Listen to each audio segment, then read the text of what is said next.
अपन का अपना last topic चल रहा है। लास्ट टॉपिक के अंदर एमटीपी पढ़ रहे थे। एमटीपी मेथड अपना कंप्लीट हो चुका था। अपन इसमें ड्यूरिंग सेकंड ट्राइमेस्टर पढ़ रहे थे। क्या पढ़ रहे थे? ड्यूरिंग सेकंड ट्राइमेस्टर, ये पढ़ रहे थे।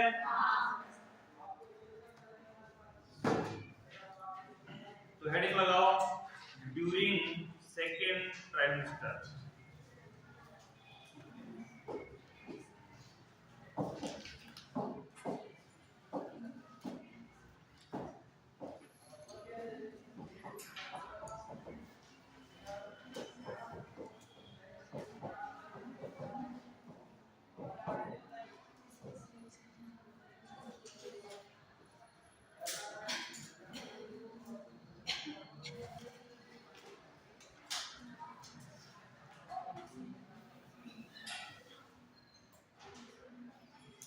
ड्यूरिंग सेकंड ट्राइमेस्टर के अंदर लिखना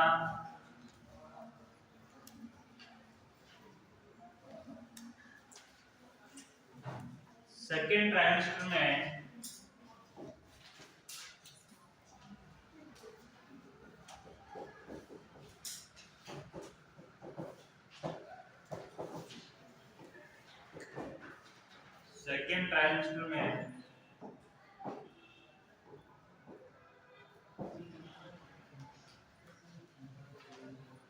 एमटीपी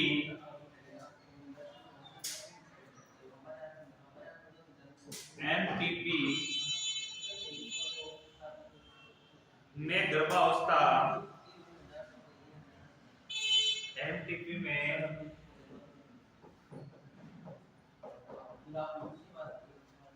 गर्भावस्था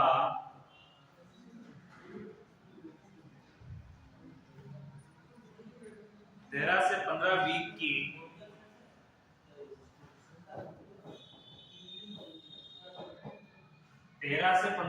की होने पर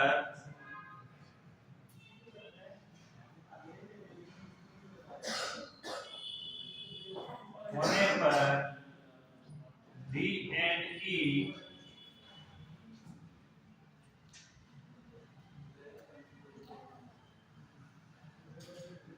की जाती है।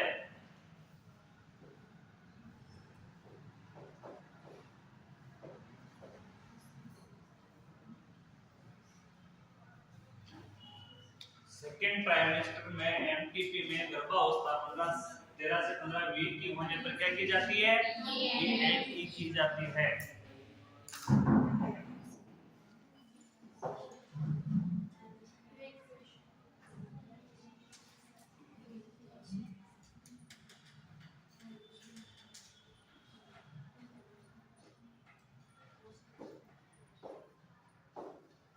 Induction of abortion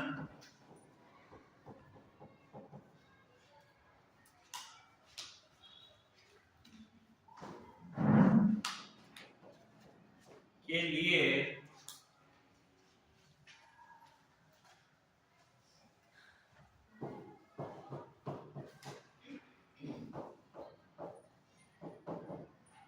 prostaglandin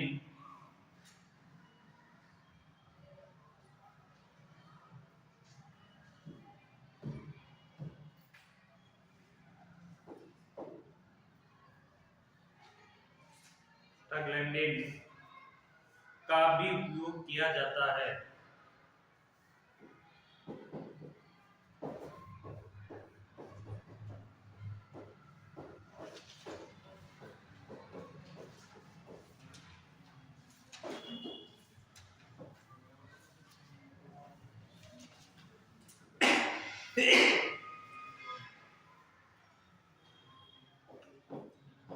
patient को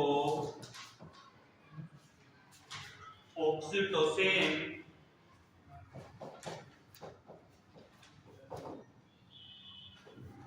drip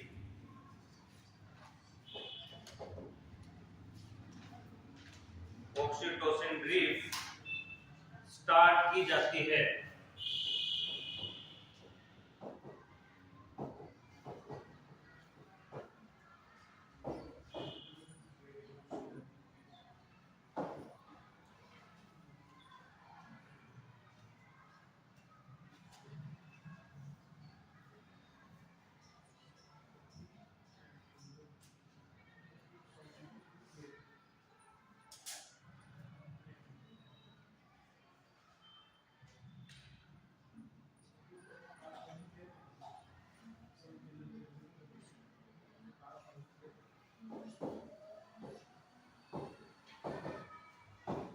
induction of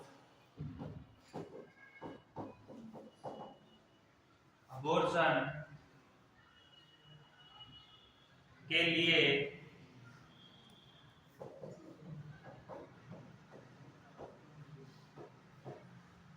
hypertonic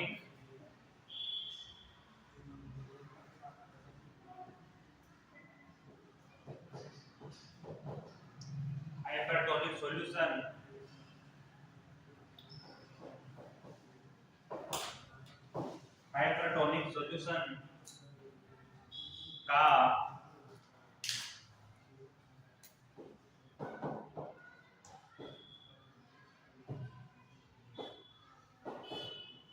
intrauterine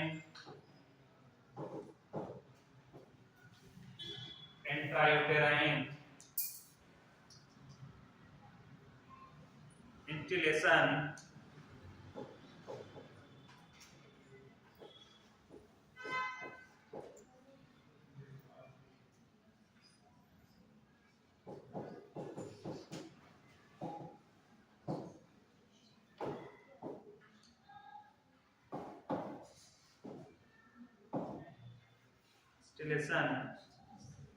किया जाता है।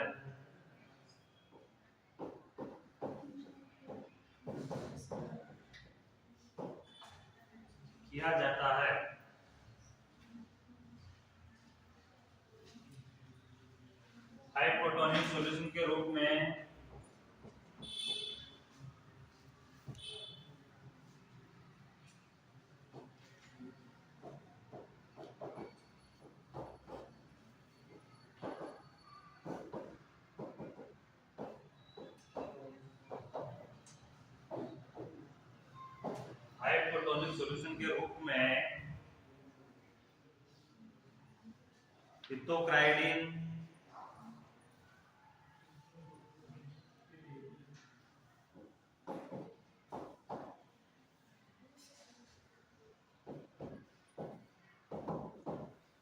लिथोक्राइडिन लैक्टेट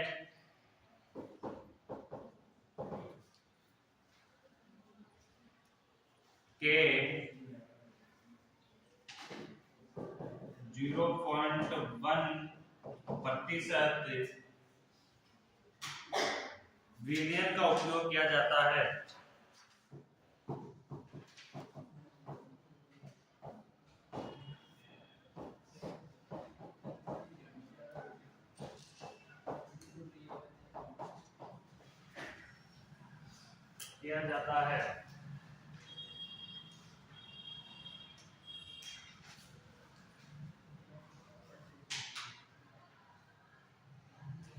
इसी वेरिएट में 0.1% जो वेरिएट है इसमें कौन कौन सी मात्राएं होती है, तो इसमें पहला लिखना हाइपरटोनिक यूरिया,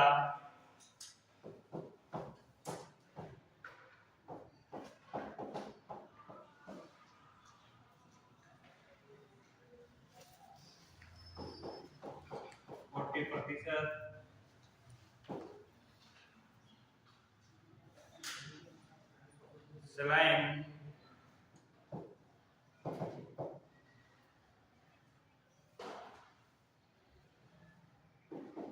20% का उपयोग किया जाता है।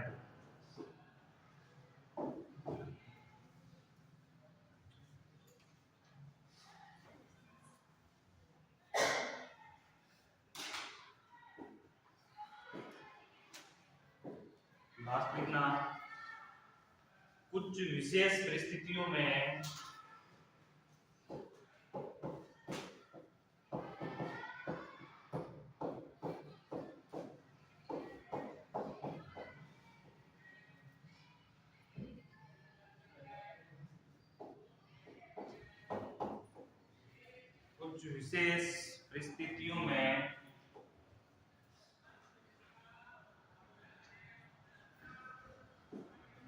क्या की जाती है, स्ट्रेक्टोमी की जाती है।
इसके अंदर पड़ा है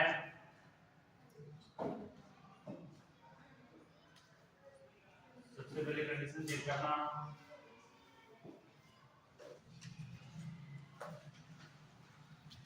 पहला अपन ने पढ़ा है ड्यूरिंग सेकंड ट्राइमेस्टर पढ़ रहे हैं इसमें। फर्स्ट वाला पहला पढ़ लिया था अपन ने, सेकंड ट्राइमेस्टर में पढ़ रहे हैं। तो सेकंड ट्राइमेस्टर में एमटीपी गर्भावस्था 13 से 15 वीक की होने पर क्या की जाती है? डीएनडी की जाती है। डीएनडी क्या होता है वो भी पढ़ा दिया पहले। इंजेक्शन ऑफ अबॉर्शन के लिए प्रोस्टाग्लैंडिन का उपयोग किया जाता है। ये भी ड्रग है। पेशेंट को ऑक्सीटोसिन ड्रिप स्टार्ट की जाती है, ये भी स्टार्ट होता है। प्रोस्टाग्लैंडिन भी होगा और साथ में ये भी होगा। तो कोई सी मेथड उस समय आवश्यकता के अनुसार उसका मैनेजमेंट कर सकते हैं। क्या कर सकते हैं?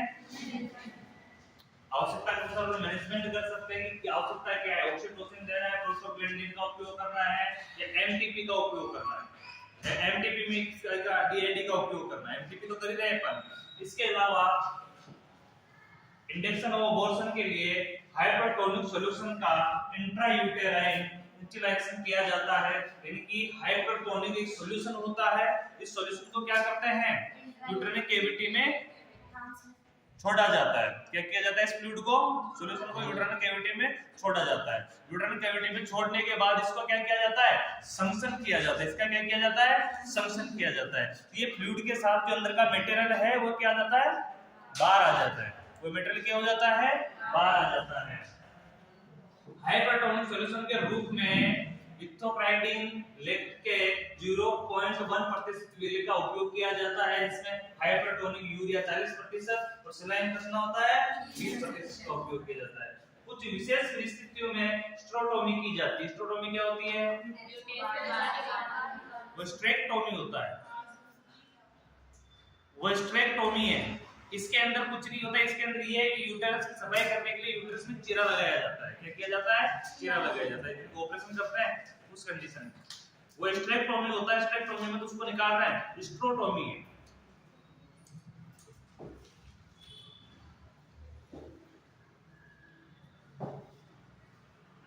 ठीक है। इसमें कुछ कॉम्प्लिकेशन है। कॉम्प्लिकेशंस ऑफ एमटीपी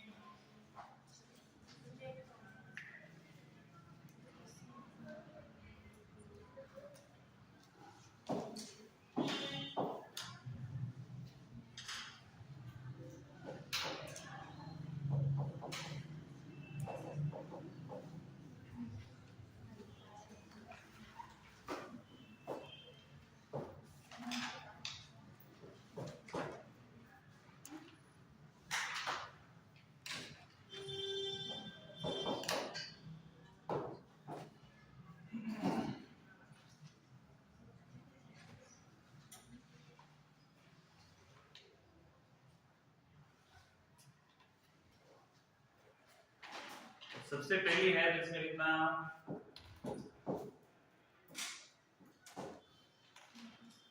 सर्वाइकल और vaginal trauma.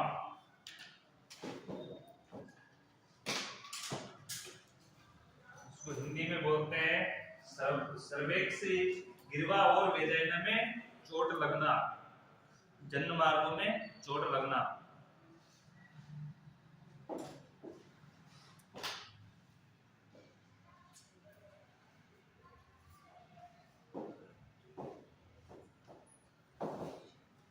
Infection,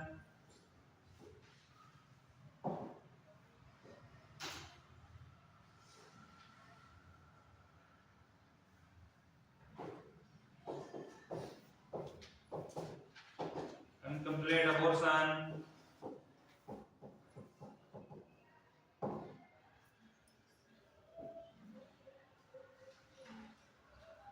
infertility,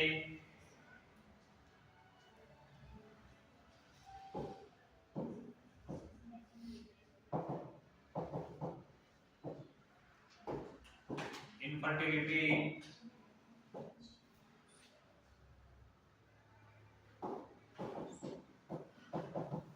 autonomic uterus,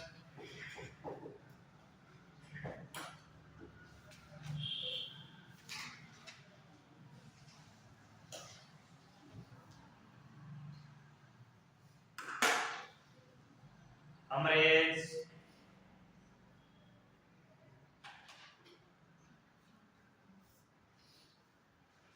hemorrhage,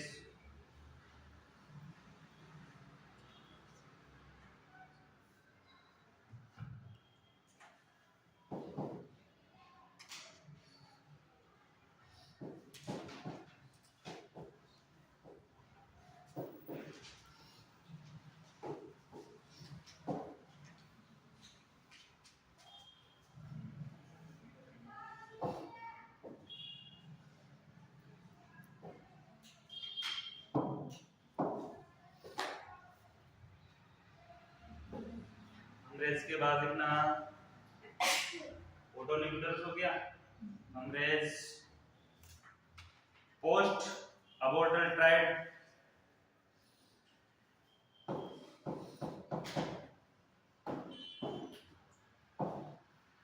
post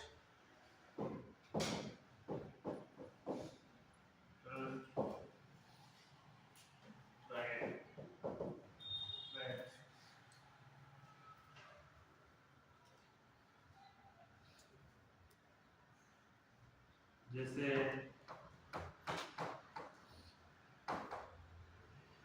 bleeding, analgesic pain, fever,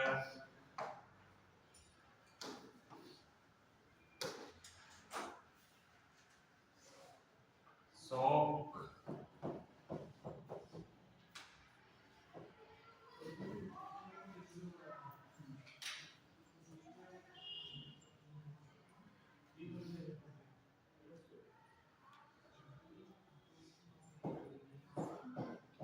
menstrual,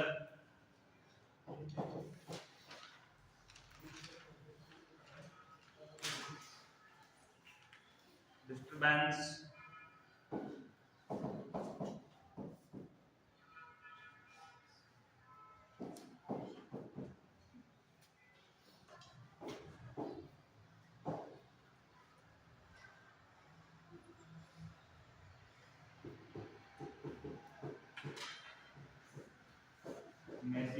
मासिक धर्म का विकास,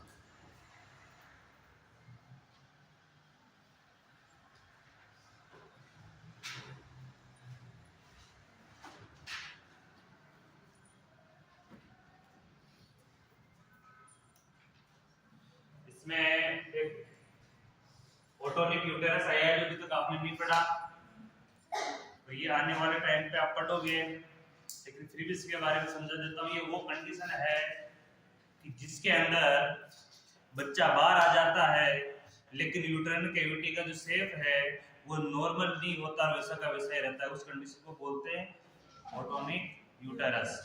यानी कि जो जेनाइटल ऑर्गन है, जितने भी जितना वो ऑर्गन है जिनके साइज बड़ी थी, साइज बढ़ती है जब प्रेगनेंसी होती है तो, और बच्चे का जन्म होने के बाद भी वो एक निश्चित उसमें रहते हैं, निश्चित शेप में रहते हैं, उसकी शेप में कोई चेंज नहीं होता, उसको बोलते हैं ओटोनिक यूटेरस। यूटेरस का शेप बड़ा ही रहता है, सिकुड़ता नहीं है, तो उसको क्या बोलते हैं ओटोनिक। इसमें लिखना गर्भाशय में संकुचन न होना, इसका हिंदी है गर्भाशय में संकुचन न होना।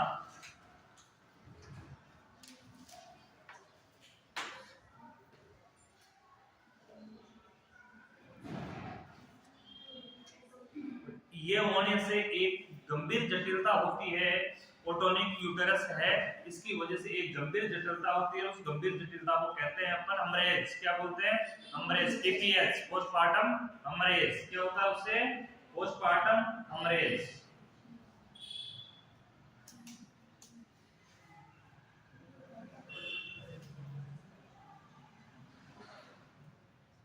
इसका एक पोस्ट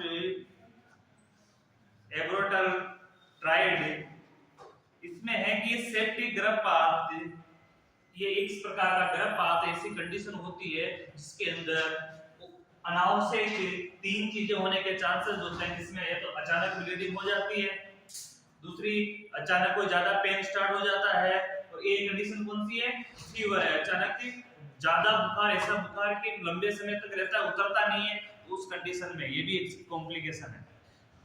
ठीक है,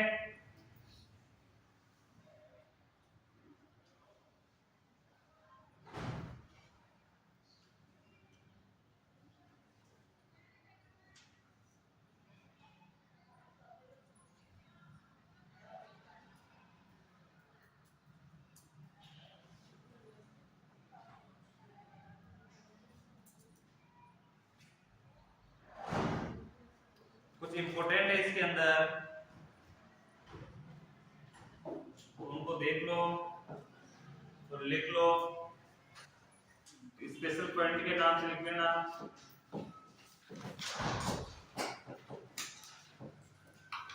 स्पेशल पॉइंट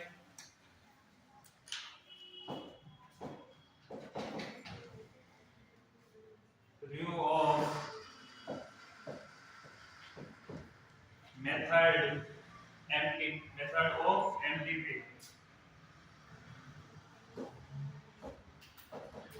एमटीपी के मेथड का रिवीजन है। इससे पहला लिखना अप टू 12 वीक।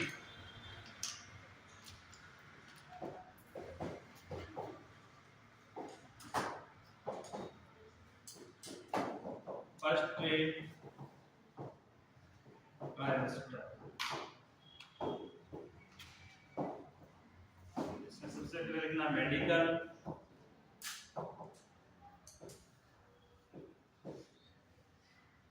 मेडिकल का कौन सा प्रोसीजर है पहले ट्राइमेस्टर के अंदर?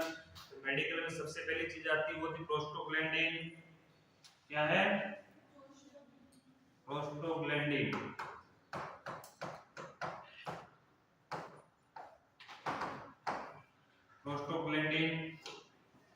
प्रोस्टोग्लैंडिन के अंदर दो ड्रग उपयोग में लिए जाते हैं।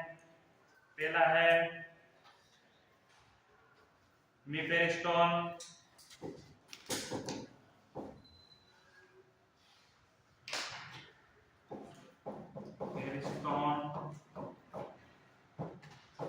सेकंड है मिसोप्रोस्टल।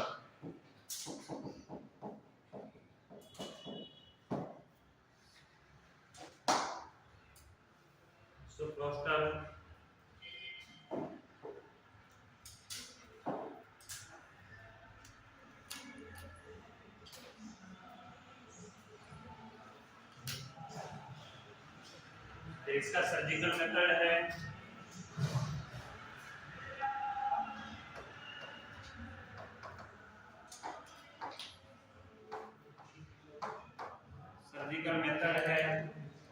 सर्जिकल मेथड की सबसे जो मेन है वो लिखना है इसके अंदर, वो है manual vacuum aspiration. Manual vacuum aspiration.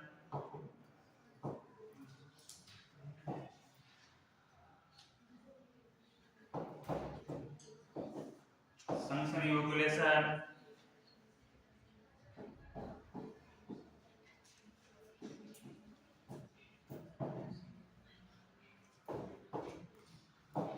Last है डीएनडी।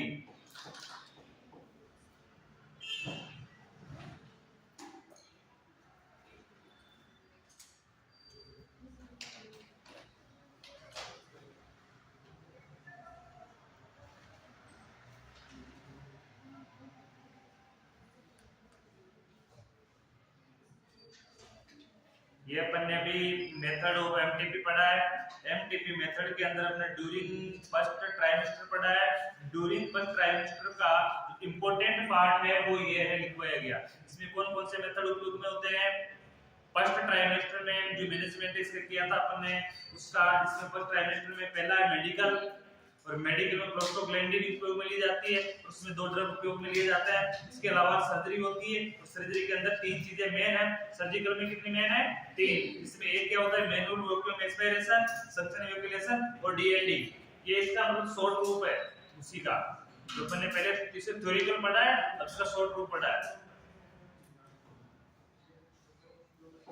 इसी प्रकार इसमें आफ्टर 12 वीक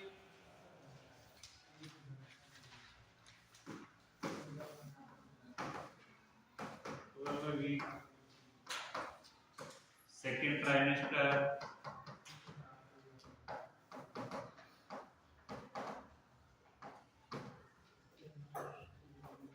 सेकेंड ट्राइमेस्टर में तुमने क्या क्या पढ़ा है तो उसके अंदर देखना।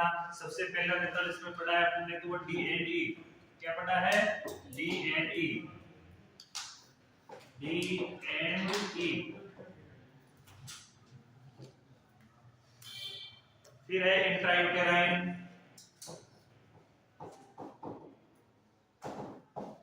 Intrauterine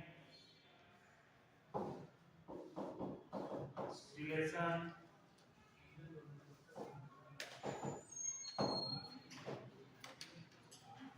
of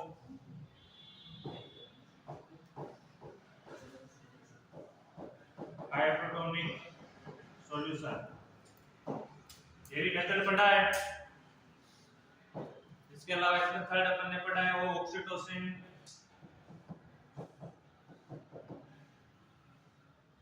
infusion.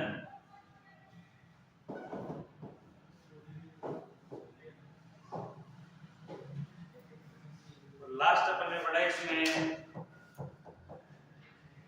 स्ट्रोटोमी।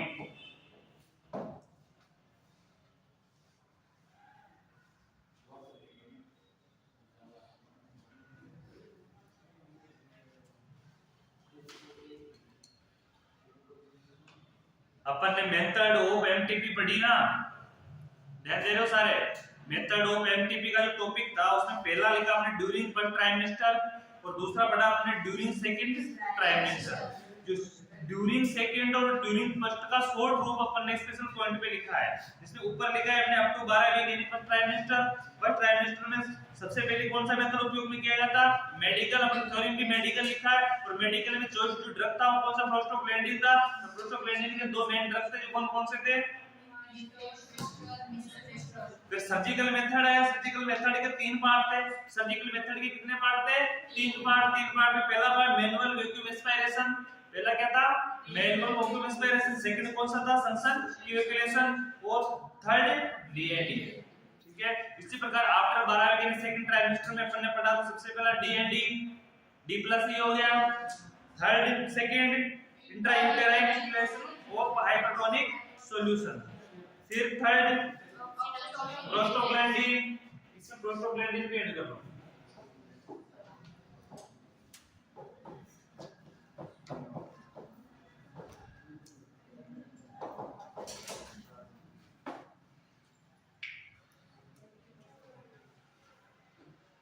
Prostaglandin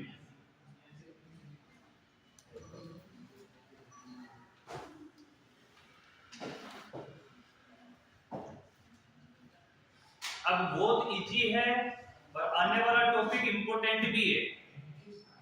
role of annum जो हर क्वेश्चन के साथ 5 नंबर का आता है। इतने चैप्टर में नहीं पढ़ा, इस चैप्टर में रोल ऑफ एनम आया है तो इंपॉर्टेंट ही होगा।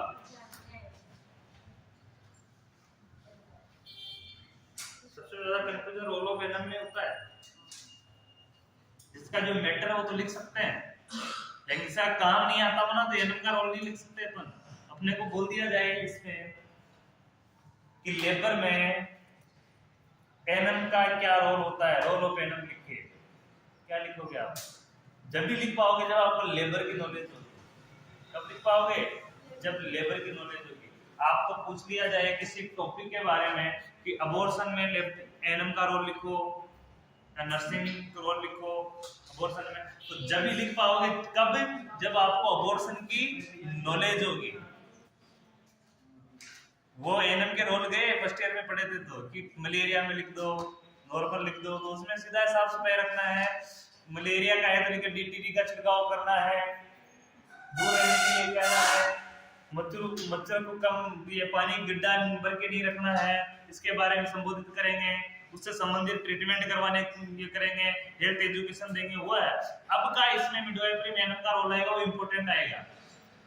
अपन ये जो पढ़ रहे हैं एनएम का रोल, ये ओनली फॉर अबॉर्शन का पढ़ रहे हैं। किसका पढ़ रहे हैं? अबॉर्शन पे। अगर अबॉर्शन के बारे में पूछा जाता है कि रोल ऑफ एनएम का अबॉर्शन में क्या रोल है, तो वो है एनएम का अबॉर्शन में क्या रोल है, तो वो पढ़ेंगे। तो हेडिंग लगाओ इसके अंदर रोल ऑफ एनएम।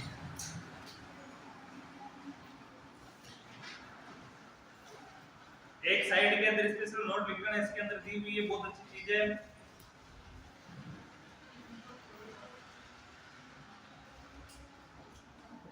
कहीं लिख लो, अपनी कहीं जगह नहीं मिले तो कॉपी के ऊपर लिख लो।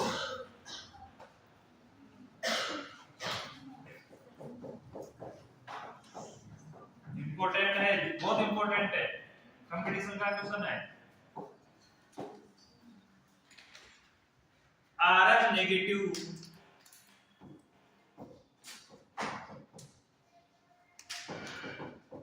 ह्यूमन में एनटीपी के बाद एंटी-डी इंजेक्शन, एंटी-डी के नाम से आता है, एंटी-डी इंजेक्शन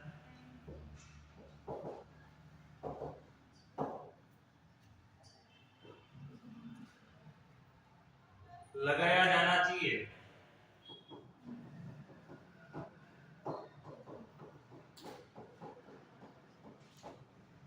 ये कौन से पेशेंट को दिया जाता है? ओनली आरएस नेगेटिव और जो इसमें आरएस फैक्टर है उन पेशेंट को दिया जाता है।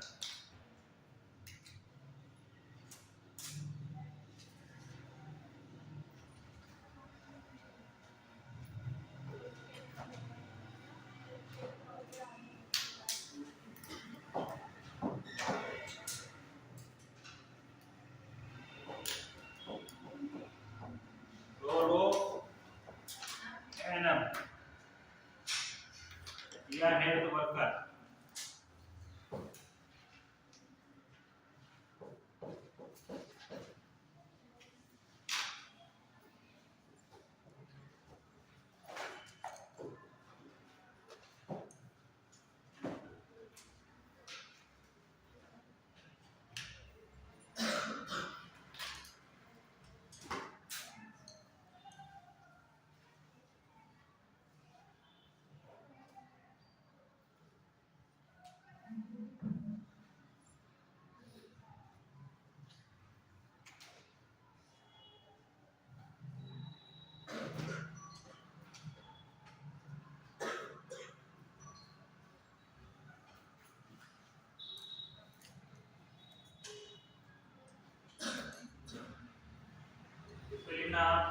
ऐसी महिला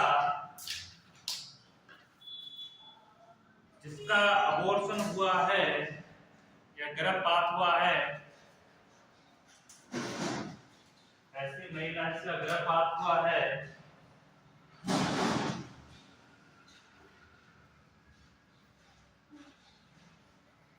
उसकी देखभाल एएनएम स्वास्थ्य कार्यकर्ता द्वारा निम्न प्रकार की जाती है।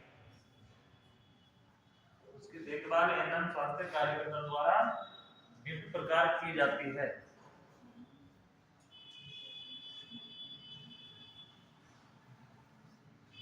इसके अंदर भी बस कितना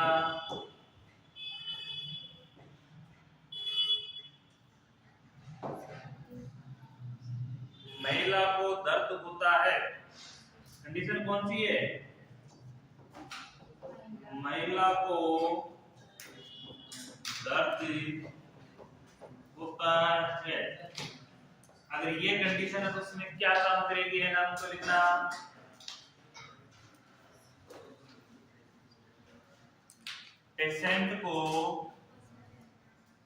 पेशेंट को उचित स्थिति प्रदान करना,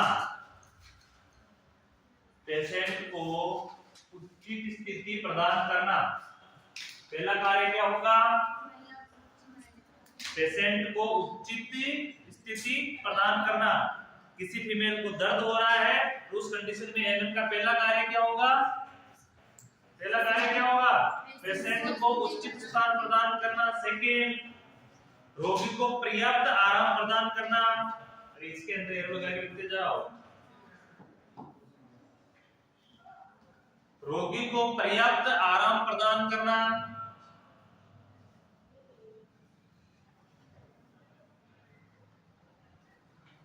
रोगी को पर्याप्त आराम प्रदान करना।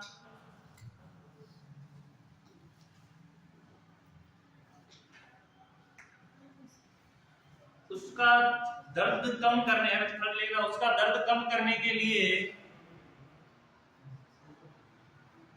उसका दर्द कम करने के लिए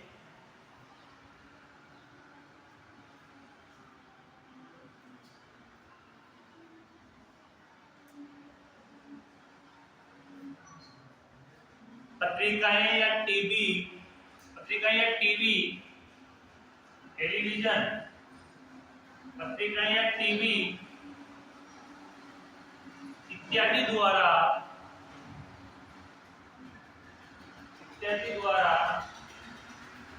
ध्यान बटाना इत्यादि द्वारा ध्यान बटाना। अगर उसके दर्द में राहत नहीं आ रही हो तो क्या करना चाहिए, उसका ध्यान को दर्द से हटाकर कहीं और लगाने की कोशिश करनी चाहिए।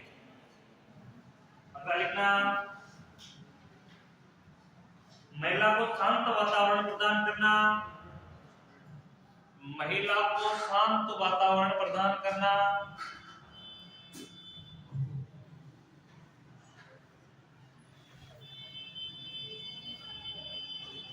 शांत वातावरण प्रदान करना और उसकी उसकी घबराहट कम करने के लिए सांत्वना देना। उसकी घबराहट कम करने के लिए सांत्वना देना।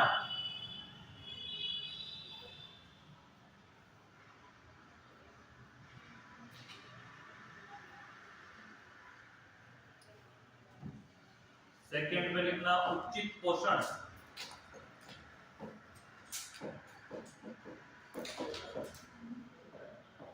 उचित पोषण देना। इसके अंदर लिखना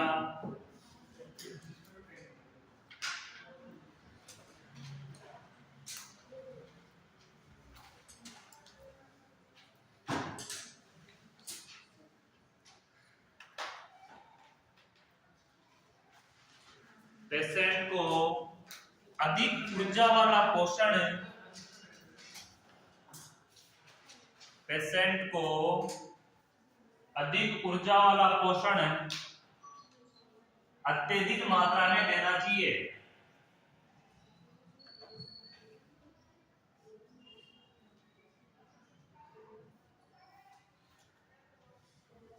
रात को पेशेंट को रेशेदार भोजन देना। रात को पेशेंट को रेशेदार भोजन देना।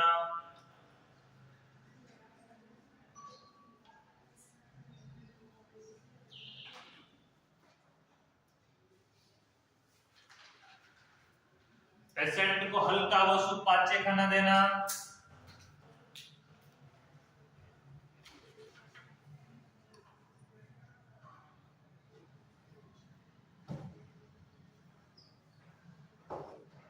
दिखना निर्जलीकरण दूर करना।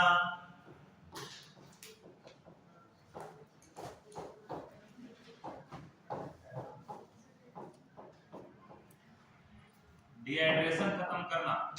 निर्जलीकरण दूर करने का मतलब क्या होगा, डिहाइड्रेशन दूर करना।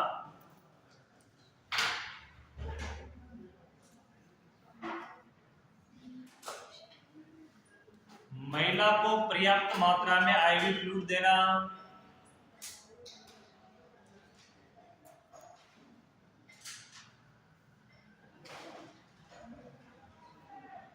महिला को पर्याप्त मात्रा में आईवी फ्लूइड देना।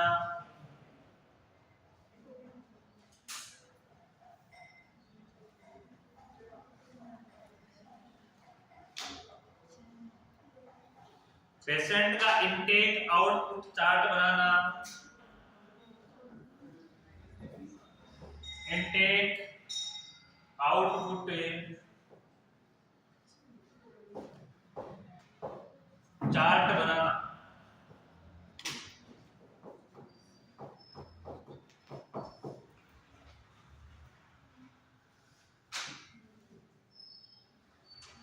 और नेक्स्ट लिखना, पेशेंट को फलों का रस देना।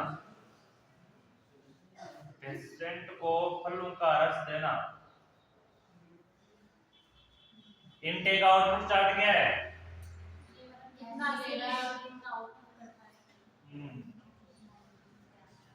कितनी क्वांटिटी खिला रहे हैं, कितनी क्वांटिटी बाहर निकाल रहे हैं।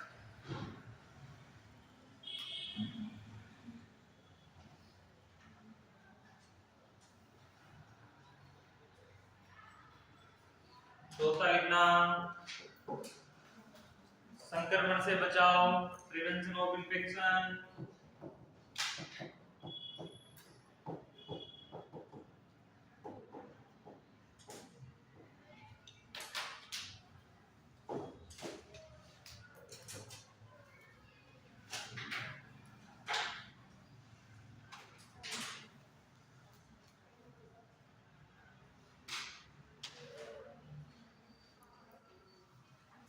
इसमें लिखना फर्स्ट, पेशेंट को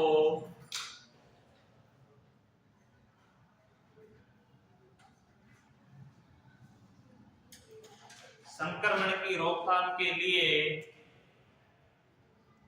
पेशेंट को संक्रमण की रोकथाम के लिए एंटीबायोटिक दर्द देना।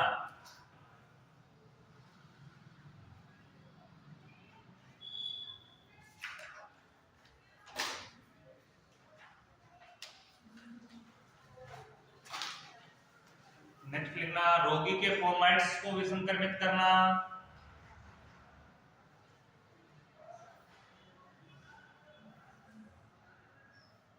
रोगी के फोमाइट्स को भी संक्रमित करना।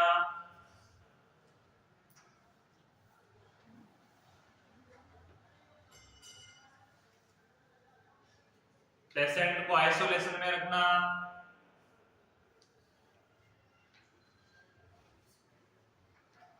पेशेंट को आइसोलेशन में रखना।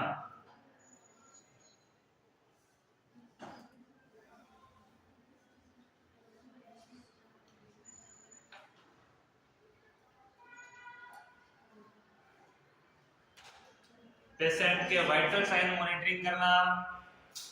पेशेंट की वाइटल साइन मॉनिटरिंग करना। पेशेंट की वाइटल साइन मॉनिटरिंग करना।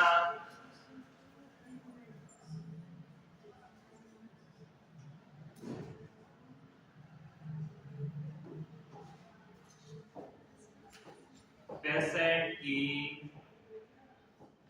Vital sign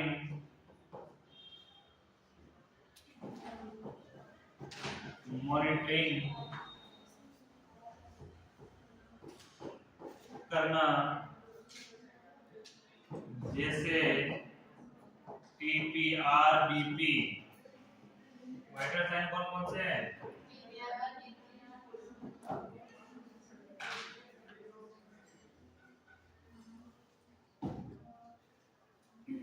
TPR BP.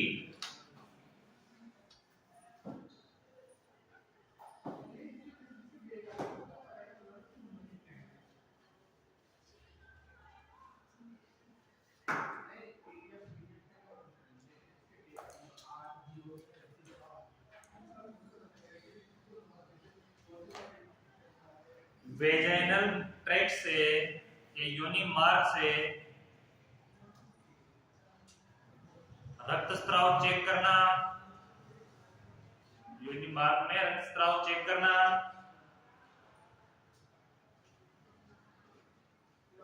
वह रक्त स्त्राव अधिक होने पर डॉक्टर को दिखाना।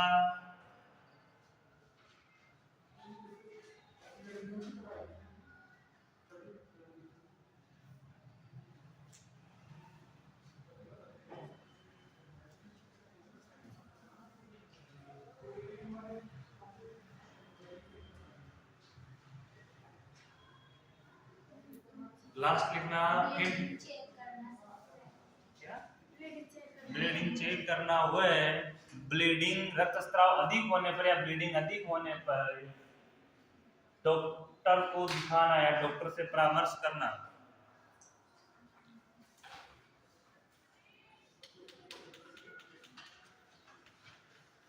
पेशेंट लिखना पेशेंट की छुट्टी होने के बाद, पेशेंट की छुट्टी होने के बाद, पेशेंट की छुट्टी होने के बाद नियमित अंतराल से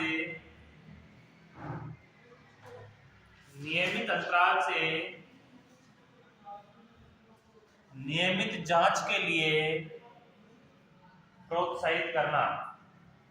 नियमित अंतराल से नियमित जांच के लिए प्रोत्साहित करना।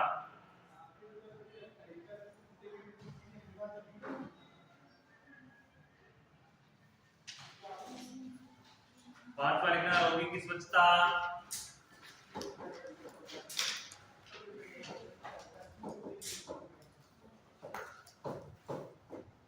होगी कि स्वच्छता,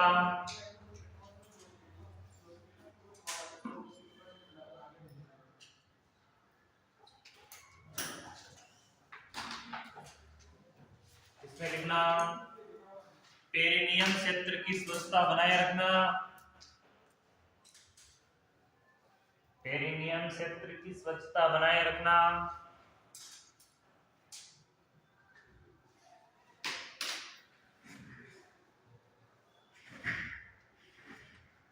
नियमित स्नान के लिए प्रेरित करना,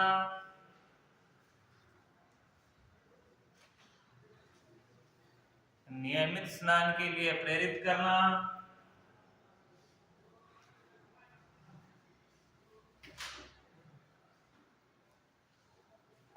और पेशेंट लास्ट लिखना पेशेंट को स्वच्छ व साफ कपड़े पहनाना, स्वच्छ व साफ कपड़े पहनाना।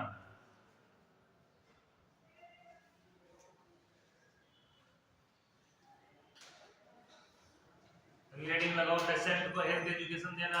6 नंबर पेशेंट को हेल्थ एजुकेशन देना।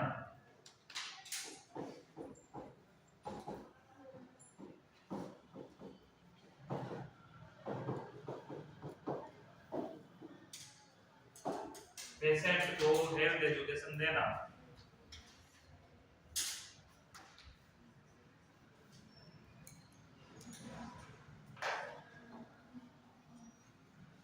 पेशेंट को अबॉर्शन के बारे में बताना। पेशेंट को अबॉर्शन के बारे में बताना।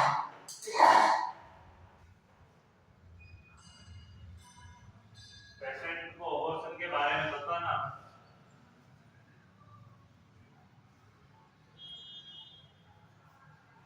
और अबॉर्शन के कारण व कारक बताना। और अबॉर्शन के कारण व कारक बताना।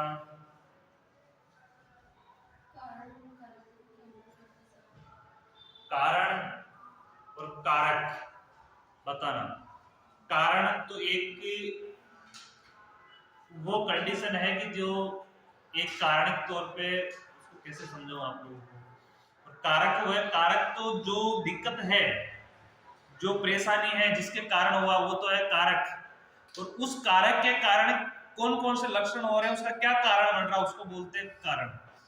यानी एक तो कारक है, कारक तो मेन मुखिया जिसे बोल सकते हैं, जैसे संक्रमण है तो संक्रमण की, जैसे कोई मलेरिया है तो मलेरिया क्या है, मलेरिया में प्लाज्मोडियम है तो प्लाज्मोडियम क्या है, कारक है।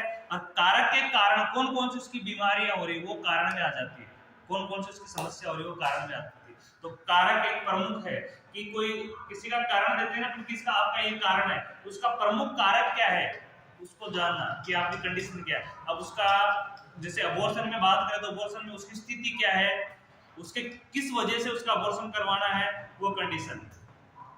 कारक यानी सीधी सीधी है कि अबॉर्शन में पेशेंट की कमी बताना कि आपके शरीर में ये कमी है, उस कमी के कारण आपकी स्थिति ये खराब हुई है, इसके लिए आपका क्या होगा, अबॉर्शन होगा, उसके बारे में बताना।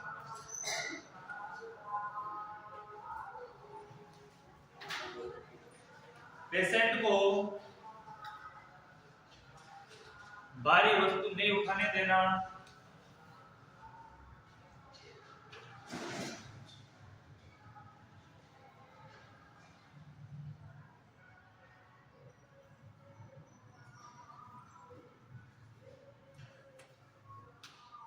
गर्भपात के बाद संभोग नहीं करना।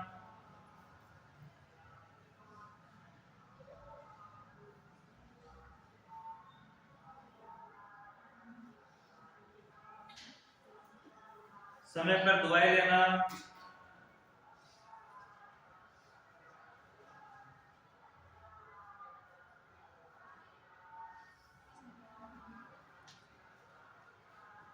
उचित पोषण के बारे में बताना।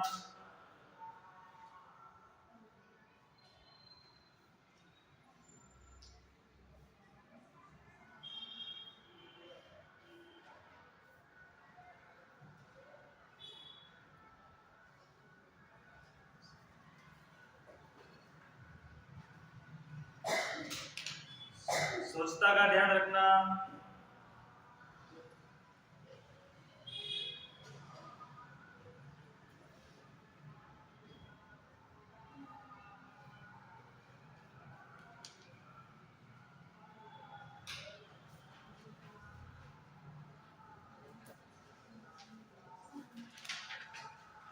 शांत वातावरण में रहने की सलाह देना,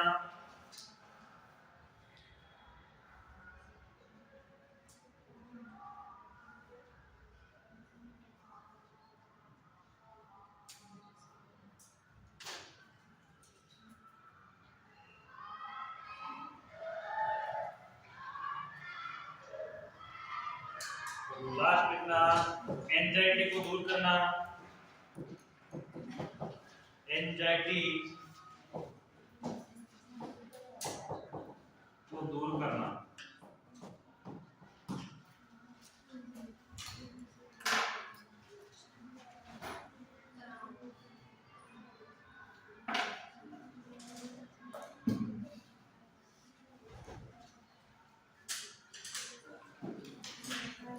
इसमें लिखना उचित परामर्श देना,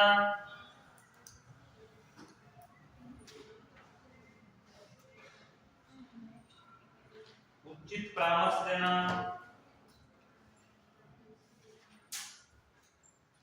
स्वास्थ्य शिक्षा प्रदान करना,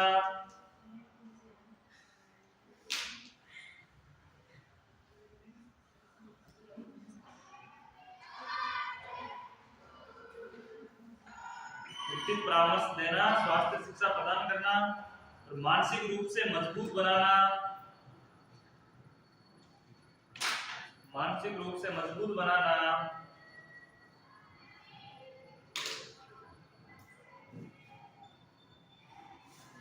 और आत्मविश्वास को बढ़ाना, आत्मविश्वास को बढ़ाना।